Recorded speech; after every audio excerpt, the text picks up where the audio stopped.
welcome again to Wake Up and Live with the Arts, our YouTube show that we broadcast not only to the Cleveland area, but actually all across the country.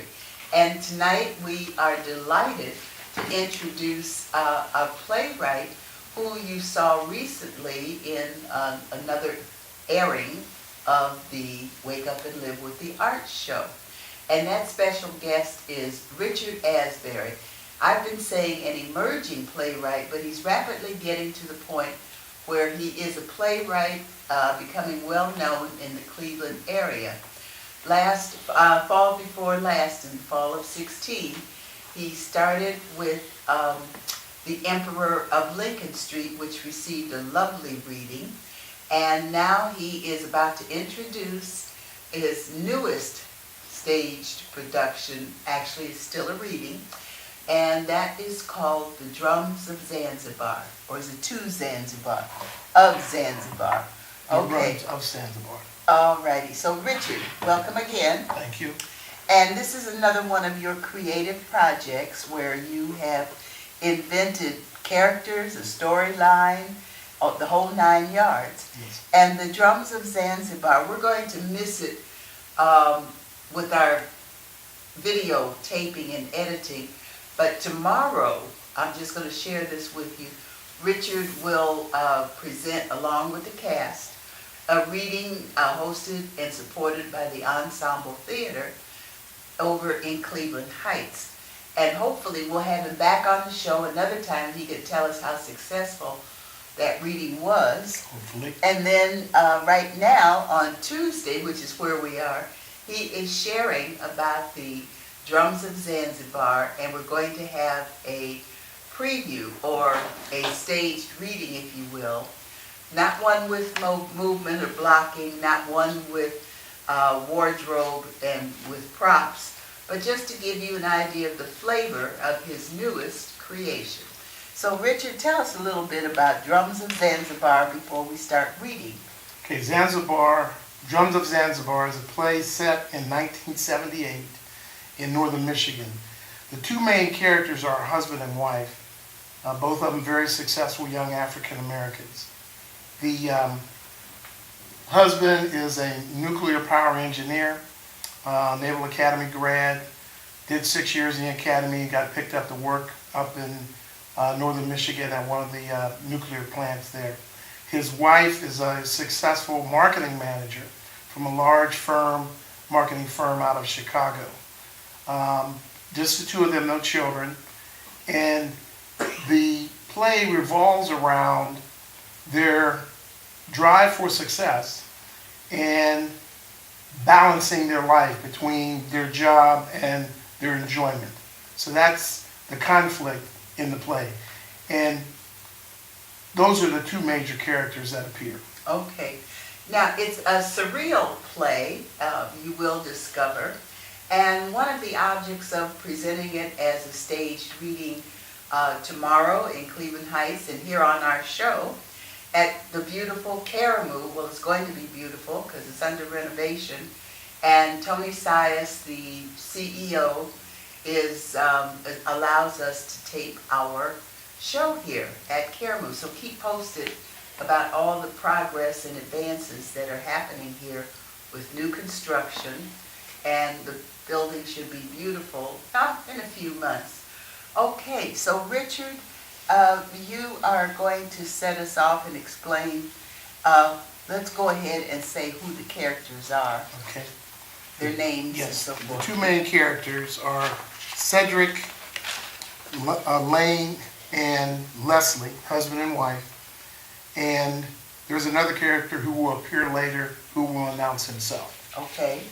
All right. And the object of presenting these staged readings is hopefully there will be some producers and directors around greater Cleveland and Ohio, there's no point in stopping, and pick up the production for a full length, yeah, that's a good word, a new full-length production of Drums of Zanzibar. So keep your attention on the play, the storyline, the characters, the motivations, the climax, the conflict, the theme, all those things that go into making up a possibly productive play. So as we begin, I think first we need to get the name of the characters correct. I'm sorry, the name of the character are Cedric Berry and Leslie Berry. I'm working on another poem, part of the play where the character's last name is Lane, so please excuse me. Okay, The two characters are Berry, their last name. We're ready. Stage directions? Setting, it's 1978. We're in the kitchen of Cedric and Leslie's upscale modern home in Bel Air, Michigan. And at times we are in the deep blue expanse of Lake Michigan. Cedric is bent over the counter reading while cooking in the kitchen of the modern home. It's May 5th, 1978. Hey babe, sockeye salmon tonight with a veggie stir fry, okay? Okay, great, honey. How was your day? Another comedy of avoidable error. I had to clean up. Man, I'm getting sick of cleaning up others' messes. But I survived another shift. Can you do the rice? Sure, honey. What are you doing? Are you cooking or reading? What? Look, I can do both. I'm a submarine qualified naval line officer. We can do it all. I'm reading about the East African slave trade. Why has that grabbed your attention? I finished Roots last week. It was amazing how Haley tracked the West African slave trade. My dad said that our original ancestor, according to the family legend, was a slave from Brazil, and he was a blacksmith. The Brazilian slave trade was mainly in East Africa. Yeah, that is interesting. Well, my family roots are pretty blurred. I don't know much about my grandfather, but he's still back in Guyana. Guess what I found out today? We have invitations to the mayor of Traverse City's Memorial Day picnic. Oh, whose picnic? Why would we want to go to a picnic at the mayor's house? That guy and the rest of those cronies are old goats. Why do you want to party with them? Let's go down to Grand Rapids of Detroit where we can be with some young folks. We want to go for the connections, honey. Connections. I'm in the marketing business, remember? Yes, babe, and you know how to work a room, baby. Honey, anybody who's anybody gets invited to the mayor's picnic. He has a rib cook-off against his political pals and rivals in his backyard. Then the local county commissioners judge the cuisine. The winner gets a box of Honduran cigars. The losers each pay $500 to the winner's favorite charity. Sounds like a lot of boot-licking, butt-kissing, and social climbing to me. But when I was in the academy, I hated our required social events. Smiling and laughing at some admiral's jokes or dancing with his wife. You're exactly right, my dear. This is the same old story, and I want to be right in there seeing who's doing what to whom. I need to see where my company can get our next marketing campaign contract. Why do you even think we were invited? Besides, you're the best looking woman in a 100-mile radius, and you have an Alvin Ailey trained body, and they love your melodic lilting accent. No, well, thank you, my dear. But I just think that they're trying to balance out the crowd. Yeah, balance out the crowd. You mean make sure there's some flies in the buttermilk, right? And what's wrong with that? You're the best looking man in a 100-mile radius.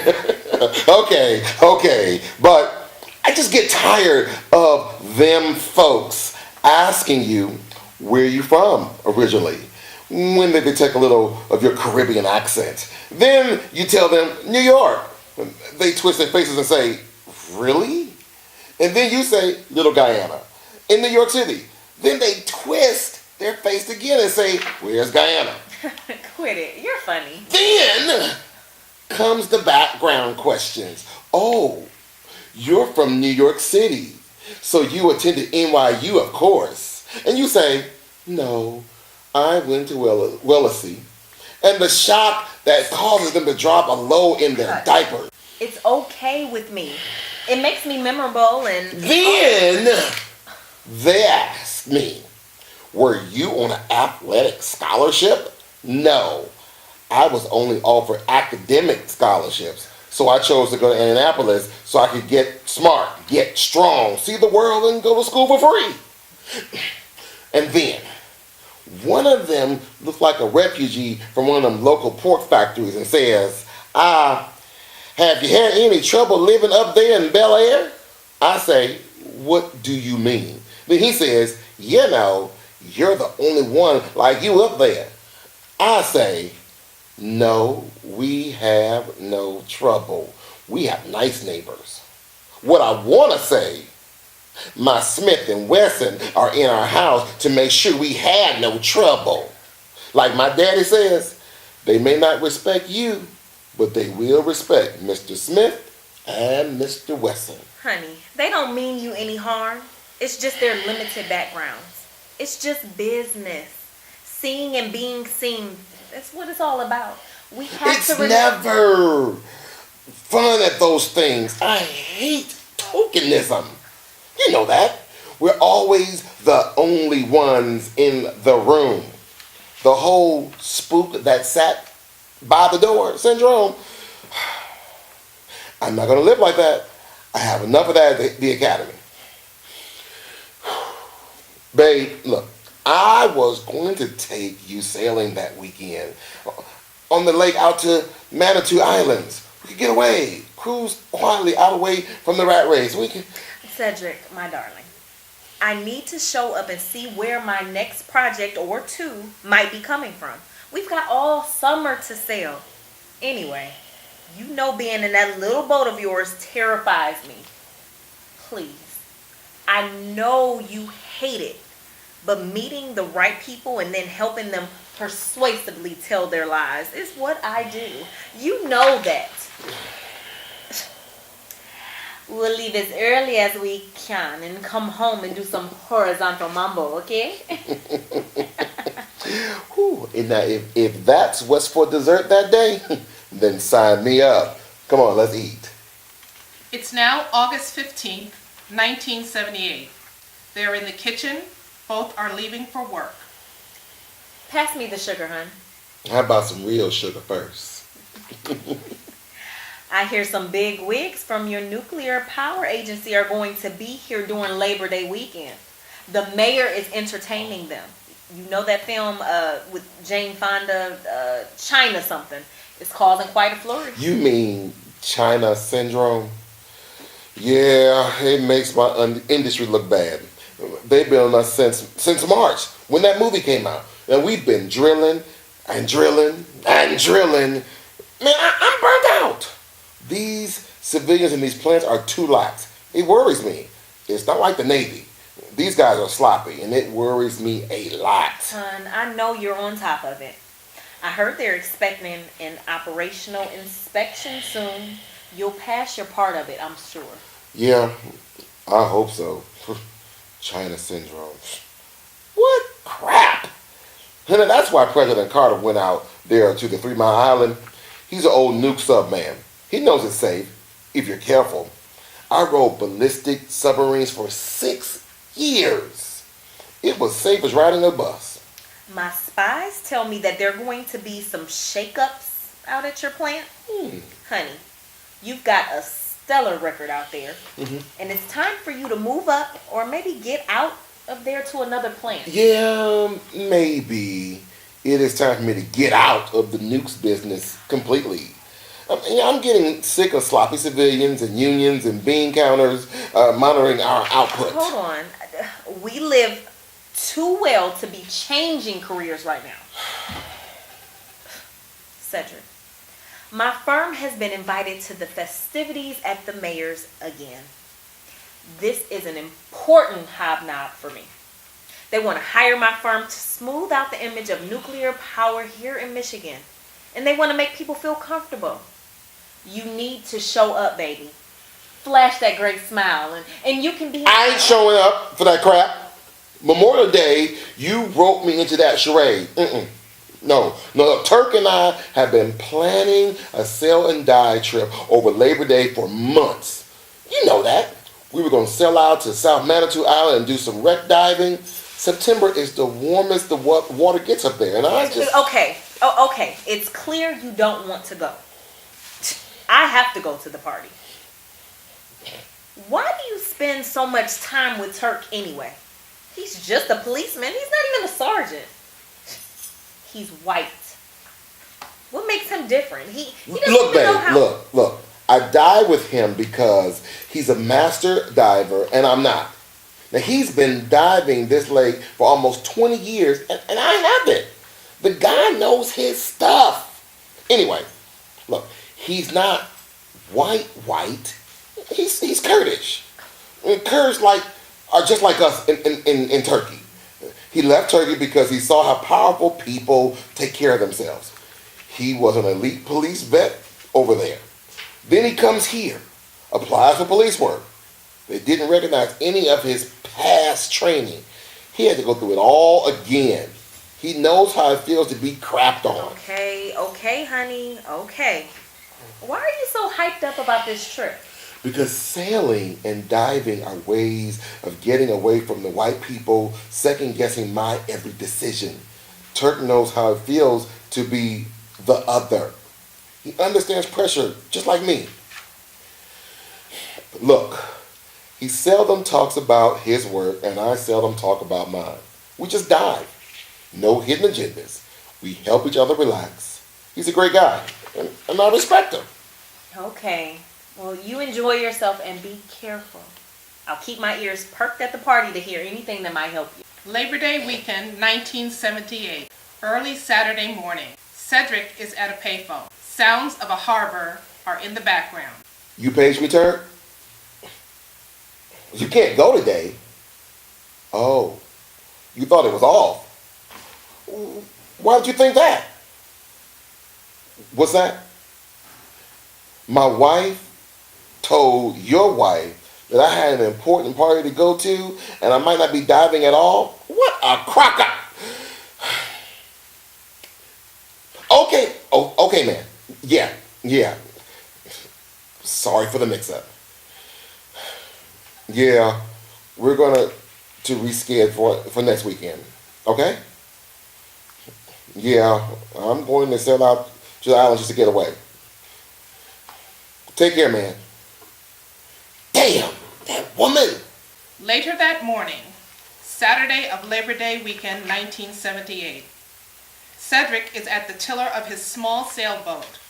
Waves are rising. The boat is jostled about. Cedric is talking to himself. Damn, it's getting rough. Wow, that storm came up fast. I need to beach this baby on North Manitou. Can't make it to the South Island. Too far out to turn back. Hold on, Betsy. We're going into the beach. We don't need the Coast Guard. We can make it. The boat suddenly lurches and slams. Cedric loses control of the tiller and falls into the well of the boat. The stage goes black. An African drum call can be heard in the background.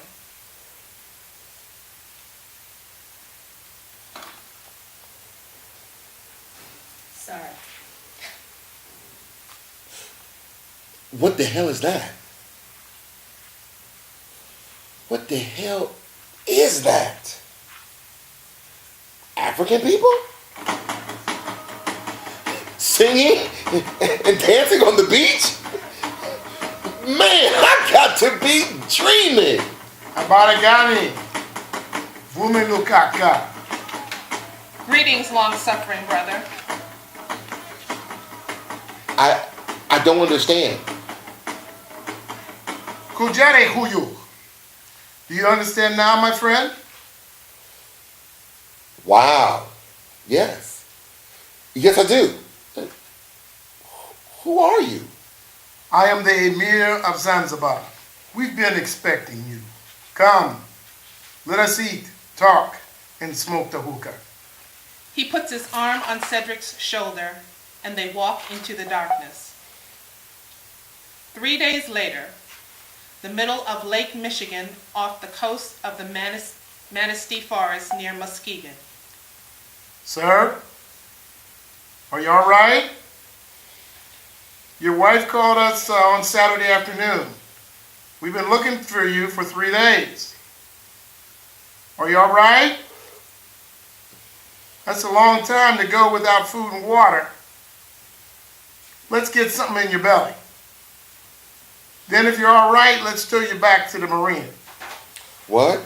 What? What are you talking about? Your wife said you probably were headed out to the Tues. You must have caught that big freak water spout. That's the biggest one we've had in 20 years or so. For a while, we thought you were caught up in our infamous Michigan Triangle. We thought it swallowed you up. Triangle? What? What triangle? Oh, you've never heard of our triangle. It's an old sailor's tale. It said that the triangle runs from the coast of the Manistee Forest down to South Bend and over to Oshkosh. They say ships and planes have been disappearing there since 1890s. You know, it's just stories. Sir, did you plan to go south, past South Manitou? No. I wasn't headed south. I was just out for a short trip to the islands, and then I guess I hit my head and passed out. What day is it? Tuesday, sir. Where am I? Near Muskegon. You drifted 130 miles. You're lucky to still be with us. Hey, what's that stick you got there? It's beautiful. It looks like ebony or maybe ivory. Where'd you get it? This? I don't remember. A few days later, in Leslie and Cedric's home. Are you going to work Monday? Of course. I feel fine now. Why are you still reading all those books on Africa? Have you unraveled in your mind the story you told me? Are you looking to see if they have a Star Trek transporter to send you back to Africa, right? Stop it, babe.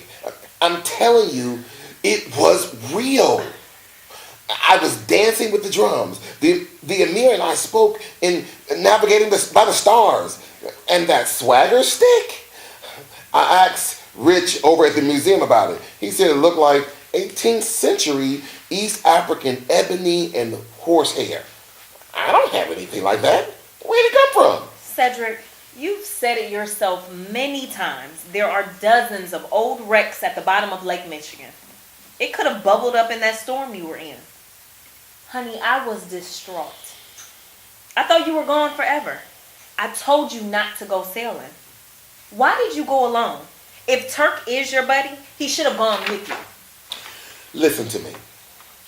I didn't like learning from Turk that you tried to kibosh the trip before it even started. I went alone because I needed to just get away. Yeah, you got away. Away to a fantasy land.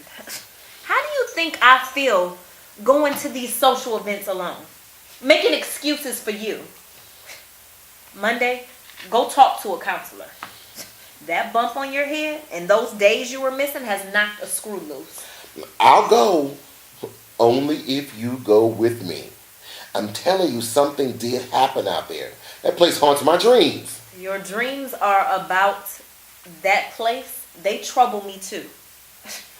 You keep me up with your violent turning and your loud laughing in your sleep. Okay, I'll go with you. Did you know that the operational readiness inspection was conducted while you were out there floating in your coma? You missed a key time to show them just how good you are. Damn it! There it is.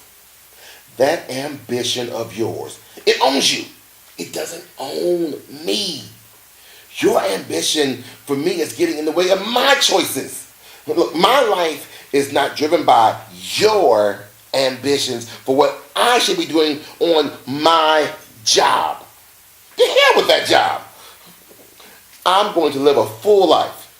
That's why I left the Navy. Covert operations all the time. Staying underwater for 3 or 4 months a year with no life at all. I was sick of the Navy, and I'm sick of the nukes. You're not here to manage my career. Face it, babe, I don't want to advance by tokenism or by licking someone's boots? It is now October 7th, 1978. They are in their kitchen. Where are you going? Sailing out to the islands, alone. Why? Please don't go, honey. The lake is starting to get rough. It's stupid to go out now. Are you going out there to find your transporter or to visit your Amir? Or maybe you're going out there to celebrate missing the manager promotion window again, huh? Funny. Real funny. You social climbing ambition wrench. You sound like Lady Macbeth. Who says I want to work for the nukes anymore? I'm sick of leaky valves, broken gauges, turbine speeds, radiation levels, and inspection after inspection. I'm sick of the whole damn mess. So what are you going to do with your life? You're too old and too black to walk away from a solid career. I don't know what I'm going to do, but I do know that I'm going out to the islands to be alone. And that's what I'm going to do today. You're a fool. Cedric cruises the lake all day. As night approaches, he decides to beach the boat and camp out on the island. He falls asleep in his small cabin. He is awakened by the sound of an African drum call. 1 week later, the Coast Guard officer and Leslie in her kitchen. Well, Mrs. Berry, we conducted a thorough search of the Manitou Island waters and the surrounding area. The water around that area is about 150, 250 feet deep. So we did a 200-foot drag line search. If your husband fell overboard, there was no evidence of it. No clothing, no equipment, nothing. What we did find was his boat, Old Betsy, expertly beached on North Manitou in perfect condition. It was strange. There were no footprints around or near the boat. There was no indication of a struggle on the boat. We found nothing but this. He hands her a small box-like object with some metal nail-like protrusions. The museum says it's some kind of African musical instrument. They say it looked very old, like 100 years old or so. Was it your husband's? Yes. Yes. It's called a kalimba, a thumping piano. It was given to my husband by an Amir.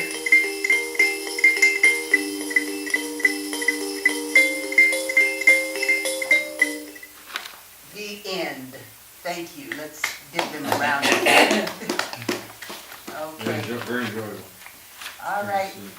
Kind of mysterious, creepy, scary. Mysterious. Okay, we are out of time. Thank you, Beverly Johnson. Thank you behind the scenes, Roxanne Asbury. Thank you in front of the camera, Miss Tamika Scruggs and Mr. Anthony Brown, along with our playwright, Richard Asbury.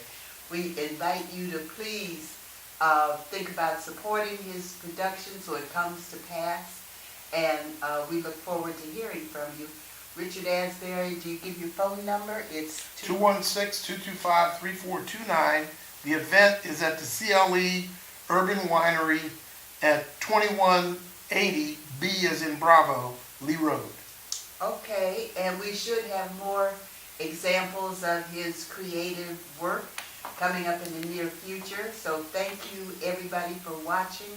Thanks James McGilbray, our videographer, and Lester Bryan, our editor, and of course our esteemed Dr. Charles Maudlin, along with our cast and playwright of Mr. Richard Asbury. Oh yes, so thanks for tuning in. We'll see you real soon.